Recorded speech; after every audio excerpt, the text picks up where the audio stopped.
Grocery prices nearing 40% higher than in 2019 analysis finds.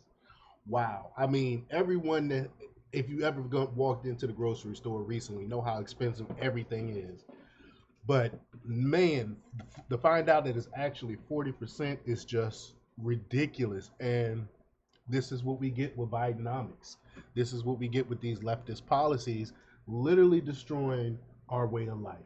Everyone is worse off now than before this man got in office. So we're gonna talk a little bit about that. But before we get started, go ahead and hit that like button, share this out so we can get this information out there. Subscribe if you're not already a subscriber, and hit that alarm bell so you know when I'm putting out new stuff.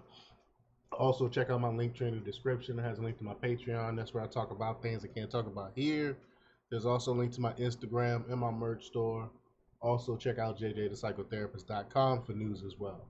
All right, let's talk about this news. Now, this comes from Slay News, the great Frank Bergman. Y'all know how I love his reports. He does great work. He reports that grocery prices today are now nearing 40% higher than they were in 2019, a new analysis has found. A $100 grocery haul in 2019 cost almost $140 today, according to a Wall Street Journal analysis of Neil IQ data. That is crazy. That is just crazy. And the hike represents nearly 40% more for the same common items, causing consumers to, quote, become creative to cope with crippling inflation.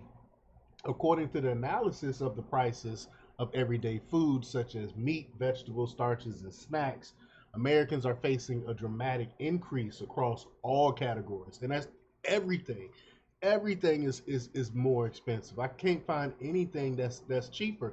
In fact, I was reading an article today about the 99-cent stores. If you're not from like the West Coast or the Midwest, y'all might not know about the 99-cent stores. We already know about the dollar stores closing, but the 99-cent stores are closing all over the country. And because inflation, because of inflation, nothing costs 99 cents anymore. So what can they sell? That's why they're going out of business. It's bizarre, but we can't even find anything for 99 cents anymore.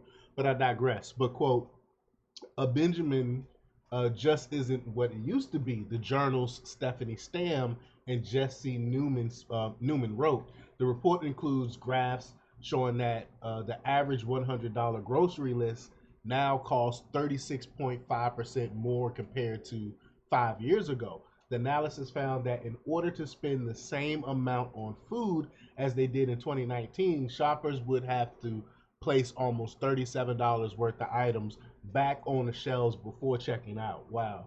Some items have increased even more dramatically, such as eggs. Yeah, eggs is ridiculous at 63% um, higher, and sports drinks, which are up 80%.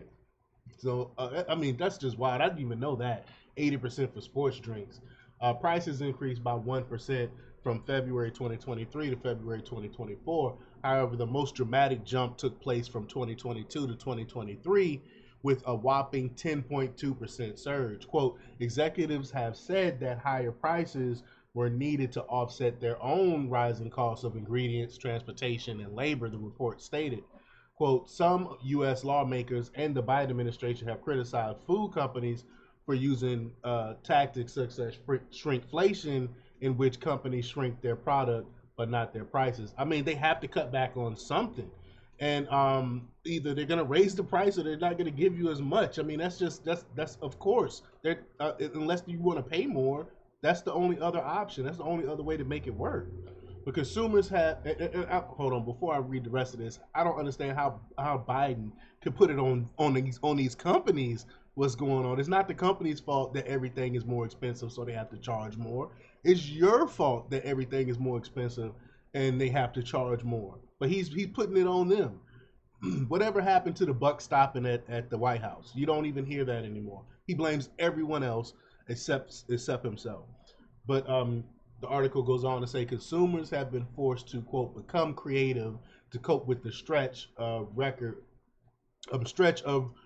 food inflation. The journal notes. Americans are now choosing cheaper versions of the products they prefer or strategically looking for sales, coupons, and deals. Sharon Felton, 74 of Vermont, told the publication that she treats grocery shopping days as though she's foraging during an apocalypse, getting as much food as possible, as cheaply as possible. That is just sad. And this is what a lot of people are doing. And quote, chicken is always on sale somewhere, Fulton said. Fulton described how she battles to keep her fridge stocked without spending more than she did several years ago. Like many others on social media, Arizona U.S. Senator candidate Carrie Lake blamed the inflation on Bidenomics. And of course, that's exactly what everyone knows who fault it is. That's why he's doing so terribly in the polls right now. But Carrie Lake, she posted on X, grocery prices are up 36.5% overall since 2019 because of Bidenomics policies that Lego rubber stamps. Um, so this is just a graphic of it right here. Look at this. Everything is up. Everything is up. Meanwhile, Newsbusters manager editor Curtis Hawk slammed ABC's Good Morning America for ignoring Democrat President Joe Biden's economic policy that has influenced inflation. No mention of Biden's inflation, he wrote on X. They're just completely floored and tell people to use apps, buy in bulk, and shop at discount stores. Amazing Hawk added. I mean, it's just they know what the reason is. Everyone knows is the economy is terrible because of the president, because of Joe Biden. No matter how much the the mainstream media try to gaslight us and tell us different, we know when we go to the grocery store and purchase these things how much things really cost. And again, we know that the buck stops at the president's desk, and he's the reason that this is happening. But let me know what you think. Leave your comments down below. Like, share, subscribe, and check out jjthepsychotherapist.com for the latest in news. Until next time, peace.